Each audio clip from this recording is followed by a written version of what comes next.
This is KGW News at noon.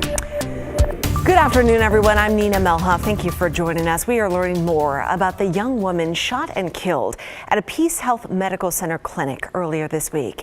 Lilia Zagura was just 20 years old. She was working as a concierge for Peace Health, manning the front desk of a building near the hospital. Investigators say this suspect, 58-year-old Douglas Moore, walked into the lobby and shot Lily before killing himself. Police say there's no evidence the two even knew each other, and there's no word on any sort of motive yet. Lily, as her friends and family call her, earned her EMT certificate this year and was volunteering with Cowlitz County Fire and Rescue. She was part of our family. She was going to be in our fire academy in January in a couple weeks, and she was always helpful on calls. She was a brand new EMT, and she was learning. She was vibrant, always had a smile on her face, and yeah, she just really fit in with the guys and the gals at the firehouse. It's so sad. Lily's family has started a GoFundMe to help with funeral expenses. We have a link to that if you would like to help them. It's at KGW.com. Our reporter Morgan Romero talked to a family friend about the young woman Lily was. You can hear from her later tonight on the news at 5.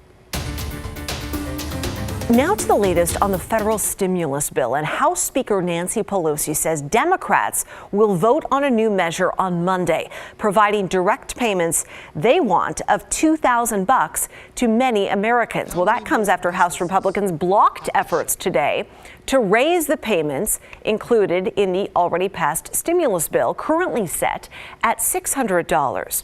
Earlier this week, President Trump shredded the year-end spending and COVID-19 relief package, saying it includes too many provisions that have nothing to do with the pandemic and is too stingy on payments to average Americans. If the president follows through on his implied veto threat, the government would likely experience a brief partial shutdown next week. Across the pond, a trade crisis averted as Britain makes a Brexit trade deal with the European Union. The deal avoids disruption to the flow of goods and medicine into the UK. The deal, though, has to be approved by the British and European parliaments before the new year.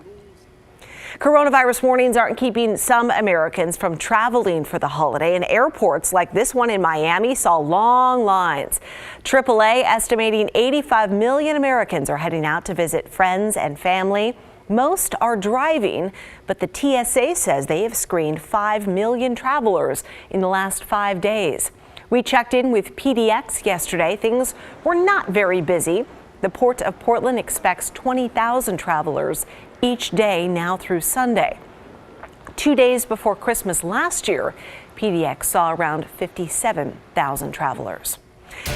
Well, folks dealing with severe weather in the Midwest, states like Minnesota and South Dakota are seeing blizzards, creating whiteout conditions. It's snarling traffic and canceling a lot of flights out there. In the Northeast, they're expecting torrential rain and heavy winds headed into Christmas Day. That is, of course, something you have been following, meteorologist Rod Hill in the Weather Center. It's really a cold batch of air that's feeding all that. So let's touch on it briefly. Some lighter snow moving down across the upper Midwest, the Dakotas, and Nebraska right now. The main storm front is actually moving here up into New England and the East Coast itself. Nina mentioned getting some heavy rain in the big cities later today into tonight. And then there's a fairly narrow snow band behind it. To me, the bigger story is really just how cold it is. This cold air, -1 right now. It's a current temperature in Fargo. Des Moines 12, Chicago's 12. You go all the way down to New Orleans. I mean, it's what, 2 o'clock in the afternoon along the Gulf Coast, and they just now hit 50. So that's a chilly day for them as well.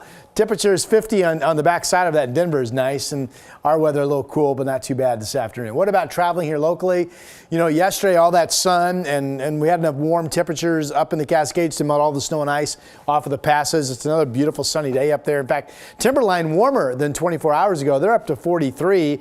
Government Camp's a little bit cooler. We call that a temperature inversion. Warmer up high, not as warm down low. 35, but it's a clean, wet but clean highway, and all of the Cascade passers will be in great shape the remainder of today and all of tonight. So no worries there. It is chilly out, though. This is Lewis River Golf Course up in Woodland in southwest Washington, of course. Still see some frost in the shady areas. Some folks out there in the cold getting ready to play, though. We're at 44 here in Portland. We'll be 47 this afternoon, kind of partly sunny to mostly sunny skies. We'll have that 7-day. We'll use Futurecast to give you a timeline on tomorrow's rain. That's coming up. All right, Rod, thank you so much. Well, starting in the new year, school districts around Oregon will have the power to decide for themselves when their students can go back to school. Governor Kate Brown updated the COVID metrics yesterday and hopes to see students in classrooms by February 15th. Mike Benner has reaction to the move. This is cause for celebration. This is a holiday present for Oregon families. Optimism has washed over the founder of ED300, a group that's been rallying to get kids back into the classroom. I think this is a testament to what families can do working together across the state and across party lines. Renee Gonzalez reacts to news that Oregon Governor Kate Brown is now lobbying for kids to return to the classroom. The governor has ordered the state to review its guidance for in-person learning. Starting in early January, the state guidance will become just a recommendation, not mandatory, meaning each school district will be able to decide if and when their schools reopen. All of this is made possible by millions of dollars from the state and federal government. The needle moved here because parents and educators work together to focus on the impact of these closures on their children. I really feel like this is bowing to political pressure. John Larson, president of the Oregon Education Association, does not think it's time to reopen schools. He says just look at the case numbers, hospitalizations, and deaths. We've closed bars and restaurants as a way to mitigate this, and yet we're asking the educators to go back into a situation in the midst of a surge with a vaccine right around the corner without really thoroughly thinking it through. The governor has directed the state to make sure schools have on-site rapid testing to prevent outbreaks, but Larson says it's still not enough. Yeah, between text messages and emails, I've just been flooded by members who are, they're nervous, they're scared. Frustrated is the last thing Renee Gonzalez is feeling. He's been waiting for schools to reopen for a long time, and he hopes this comes to fruition. Very positive step forward for Oregon families. That was Mike Benner reporting. So we checked in with the state's largest district, Portland Public Schools. It'll have a detailed plan for parents by the middle of January. It's coming up soon. Hey, cocktails to go are legal starting today in Oregon. It's part of new temporary rules that also limit the fees a food delivery app can charge a restaurant. And restaurant owners tell us that will really help them keep some of their profits. Right now, they say services like Uber Eats, Grubhub, or Postmates, they can charge up to a 30% fee per order. So this new rule caps the fee at 15%.